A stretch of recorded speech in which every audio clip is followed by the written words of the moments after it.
phone face up on the nightstand. The notification appeared before I even reached for it. Withdrawal request initiated. $180,000. Account ending in 4481. I stared at it. Then I picked up the phone and read it again. That account was our joint retirement fund. The divorce had finalized 6 months earlier, but the asset division wasn't complete. The paperwork still wasn't finished. Both of us had signed a temporary agreement. Neither party could withdraw retirement funds until the division order processed. I had trusted that. I'd heard people tell their cheating revenge story and say it all starts with one moment. One thing that changes everything. I used to think that was an exaggeration. It isn't. We had been married for 11 years. Ryan and I met in our late 20s, married at 32, bought a house in the suburbs 3 years later, 2 incomes, no children, responsible with money, or I thought we were. The account had started through his employer before we married, but most of the balance had accumulated during the years we were together, which is why the court had already ruled it would be divided. The paperwork just wasn't finished yet. Our attorneys called it pending retirement asset allocation. I assumed we were handling it like adults. I opened the retirement app again. The withdrawal was marked processing, destination, external account. I didn't recognize the bank. I opened the transaction details. Request time, 5:58 a.m. Authorization, primary account holder. External transfer account added today.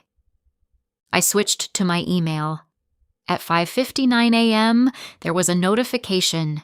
New external account linked. Then another at 6 a.m. Withdrawal request submitted. Everything about the timing felt rushed, like someone trying to move money before the other person noticed. I told myself I might be overreacting. Maybe he was rolling the funds into another retirement account. Maybe his attorney had cleared it. I wanted that explanation to be true. But the timestamps bothered me. I opened the login history. The system showed his account, logged in from his apartment, 5:52 a.m. 7 minutes later, a new external account appeared. 3 minutes after that, the withdrawal request. Everything happened in 8 minutes. Then I noticed something small under the transaction. A processing note. Large distribution alert triggered. I clicked it. A new window opened showing the alert log. Large withdrawals over $50,000 automatically triggered notifications to both account holders, his email, his phone, and mine. 3 years earlier, we had turned on high-value alerts, just a security feature, identity theft protection, a boring checkbox in the account settings. I had forgotten about it entirely. I zoomed into the log. Notifications sent at 6:01 a.m. He knew the alert would go to him, but he either forgot it would come to me, or he assumed I wouldn't see it in time. I took a screenshot. Then another. Then I opened the divorce documents on my laptop. Halfway down the page was the clause both attorneys had signed. Neither party may withdraw or transfer retirement funds pending asset division without written consent from both parties. I read it twice. Then I looked back at the withdrawal request. No consent request, no approval prompt. Just a transaction sitting there, processing. My phone buzzed again. Another alert from the retirement system. This time I noticed a line I hadn't seen earlier. Processing window, 24 hours. The transfer hadn't completed. It was sitting inside the system. waiting. I checked the details again. Large withdrawals required identity verification through the alert system, the same alert system that had just messaged me. The transfer couldn't finalize while the alert was still unresolved, and the alert was tied to my phone. I stopped refreshing the account. Instead, I opened my attorney's contact. Subject line: retirement withdrawal attempt, urgent. I attached 6 screenshots: login location, timestamp history, new external account, withdrawal request, alert recipients, processing window. I called my attorney as soon as she picked up. I had everything she needed before she asked for it. Within the hour, she contacted the retirement plan administrator directly. The account was flagged for review. The withdrawal was frozen. Then the administrator placed a temporary hold on the retirement account until the division order finalized. The system locked everything. While I waited, I went back through the full account history.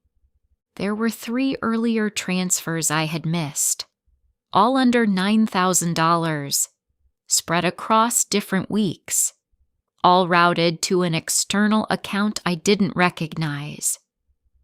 My attorney pulled the full records that afternoon. The external account receiving the transfers had been opened 11 weeks earlier, 2 weeks after our separation began. He had been moving funds in pieces, staying under review thresholds.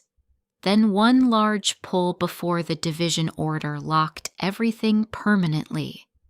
Total already moved, just under $24,000. The $180,000 request would have brought it well past that. That's when my chest tightened. Then my attorney found the second account.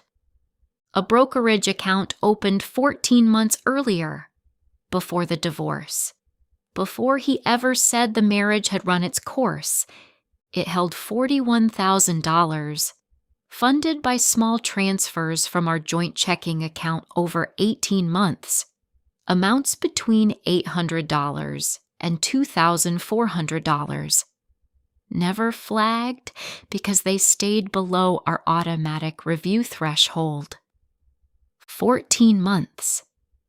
He had been doing this for 14 months. Here is what he forgot. Every transfer out of a joint account generates a paper record. Every external account opened in one spouse's name gets disclosed in full financial discovery. Every transaction has a timestamp, a routing number, an origination point. He forgot that the divorce process includes mandatory financial disclosure, under penalty of perjury. He had not disclosed either account in his affidavit. That was the mistake. My attorney filed an amended motion citing the undisclosed brokerage account as a material omission in Ryan's sworn financial disclosure. The court ordered a full forensic accounting. The $180,000 withdrawal was denied. The emergency freeze was granted within 48 hours. The external transfer account was frozen. Around noon, my phone rang. His name on the screen. I let it go to voicemail. 30 seconds later, a text came through. "Why is the retirement account locked?" I didn't answer. The forensic accounting took 6 weeks. When it was complete, the total in undisclosed or improperly transferred funds came to $68,400. The court's final settlement order required that amount returned to the marital asset pool before division. Because the transfers had been made without disclosure and without consent, the settlement was adjusted in my favor. His attorney requested a continuance twice. Both were denied. On the morning of the final hearing, his attorney submitted a consent agreement. He agreed to the adjusted terms without contest. I drove home that afternoon, stopped for coffee, sat with the final settlement document. I kept thinking about the login timestamp. 5:52 a.m., the new external account. 5:59 a.m., the withdrawal request. 6 a.m., 8 minutes. That was the entire plan. I don't know if he thought the alert settings had been removed, or if he assumed I wouldn't wake up early enough to see them. But I do know one thing. That transfer never finished, because the alerts were still tied to my phone. And after that morning, I started hearing stories from other people who noticed the alerts just in time. The forensic accountant told me later that the second account had been active for over a year before I found it. Most people never notice at all,